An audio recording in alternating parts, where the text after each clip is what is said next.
और लंबे समय से चल रहे विवादों के बीच आखिरकार पूर्व राष्ट्रपति प्रणब मुखर्जी की किताब द प्रेसिडेंशियल ईयर्स प्रकाशित हो गई है। किताब में दिवंगत राष्ट्रपति ने सोनिया गांधी और प्रधानमंत्री नरेंद्र मोदी समेत कई नेताओं का जिक्र करते हुए कई चौंकाने वाली बातें लिखी। उन्होंने कांग्रेस को लेकर लिखा कि करिश्माई नेतृत्व के खत्म होने की पहचान नहीं कर पाना 2014 में हार का कारण रहा। उन्होंने अपनी किताब में यह भी लिखा कि उनके राष्ट्रपति बनने के बाद कांग्रेस ने दिशा खो दी थी।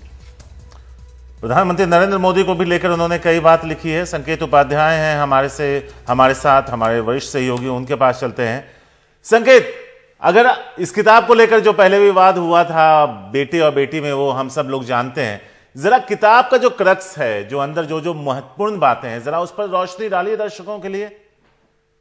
जी, तो ये किताब है जिसके बारे में बहुत चर्चा हो रही थी, the presidential years, Pranab Mukherjee. ये उनके मरणोपरांत कल बाहर आई है। ये किताब पब्लिश हो गई है, लोग अब इसे खरीद सकते हैं, पढ़ सकते हैं। 4-5 चीजें बहुत महत्वपूर्ण हैं इसमें। 2012 से लेकर 2017 के बीच में जब वो राष्ट्रपति थे, तब उन्होंने क्या महसूस किया, उसके बारे में उन्होंने इसमें लिखा है। तो सबसे पहले, जैसे कि आपने जिक्र किया प्रधानमंत्री नरेंद्र मोदी का, नरेंद्र मोदी पे उनका ये मानना है, उनका लिखना है कि मोदी के पहले कार्यकाल में, यानी कि 2014 से 2019 तक, मोदी संसद को ढंग से चलाने में नाकाम रहे। इसमें साफ साफ लिखा है, Modi fail to ensure smooth functioning of parliament. अब ये बहुत बड़ी ऑब्जर्वेशन है पूर्व राष्ट्रपति की। फिर उनका ये मानना है नरेंद्र मोदी के लिए कि उनको लोगों की आवाज, खास तौर से वो लोग जो उनसे एग्री नहीं करते, उनकी आवाज सुननी चाहिए और संसद के अंदर और बात करनी चाहिए। तो ये एक उनका सुझाव है इस किताब में नरेंद्र मोदी के लिए। फिर वो ये भी कहते हैं, लाहौर का उन्होंने जिक्र किया 2015 में, आप याद कीजिए, एकदम से एक स्टॉप ओवर कर दिया था, प्रधानमंत्री ने लाहौर चले गए थे नवाज शरीफ से मिलने।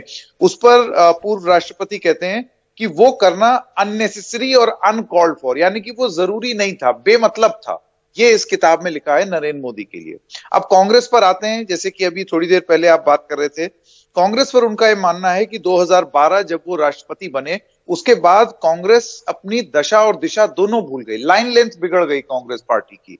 उनका यह मानना था कि सोनिया गांधी पार्टी को नहीं संभाल पा रही थी, और दूसरी तरफ डॉक्टर मनमोहन सिंह बहुत लंबे समय तक, लंबे अंतराल तक संसद से गायब रहते थे। इस वजह से जो सांसद थे उनसे उनका टच भी छूट रहा था, और यही बाद में चल के कांग्रेस की हार का कारण भी बनी, क्योंकि डायनामिक लीडरशिप कांग्रेस के पास नहीं थी। तेलंगाना पर उनका एक बड़ा महत्वपूर्ण जिक्र है। उन्होंने कहा कि एक इसमें बड़ा खास चैप्टर है जिसमें यह लिखा है कि अगर मैं राष्ट्रपति ना बनता और सक्रिय राजनीति में रहता, तो उसमें एक जरूरी चीज वो ये कहते हैं कि ममता बनर्जी से मैं करार टूटने नहीं देता, मैं तेलंगाना बनने नहीं देता, और भी चीजें उन्होंने इसमें लिखी हैं। संकेत, यहाँ पर एक सवाल मैं आपसे जानना चाहूंगी कि नोटबंदी को लेकर उन्होंने लिखा है कि पहले नोटबंदी से पहले प्रधानमंत्री नरेंद्र मोदी ने उनसे चर्चा नहीं की। जब इस तरह के आदेश आते हैं, तब जब राष्ट्रपति की मुहर लगने के लिए जाती है, तब क्या प्रक्रिया रहती है संकेत? क्योंकि अगर चर्चा तक उनसे नहीं की गई तो मुहर तो लगी होगी उन पर, उनकी।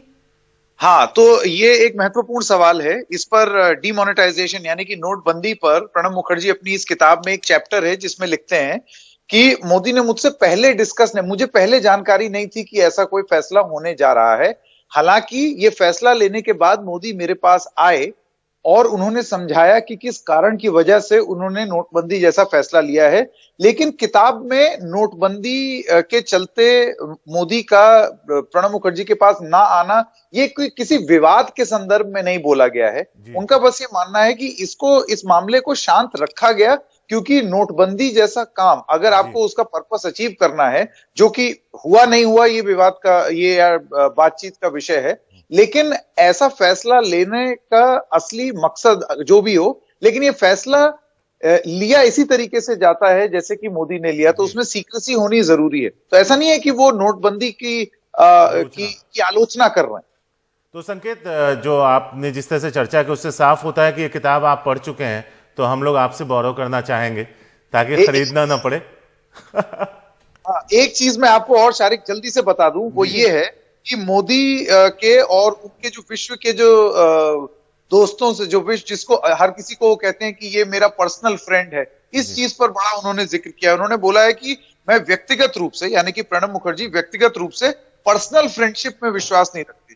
देशों के बीच दोस्ती होती है, नेताओं के बीच दोस्ती नहीं होती है। और उनका ये कहना है कि ये जो स्पेशल रिलेशनशिप है इसका इंटरनेशनल रिलेशन में कोई बहुत ज्यादा मायने नहीं, और मोदी जो है इसको बहुत ज्यादा बढ़ा चढ़ा कर प्ले अप करते हैं।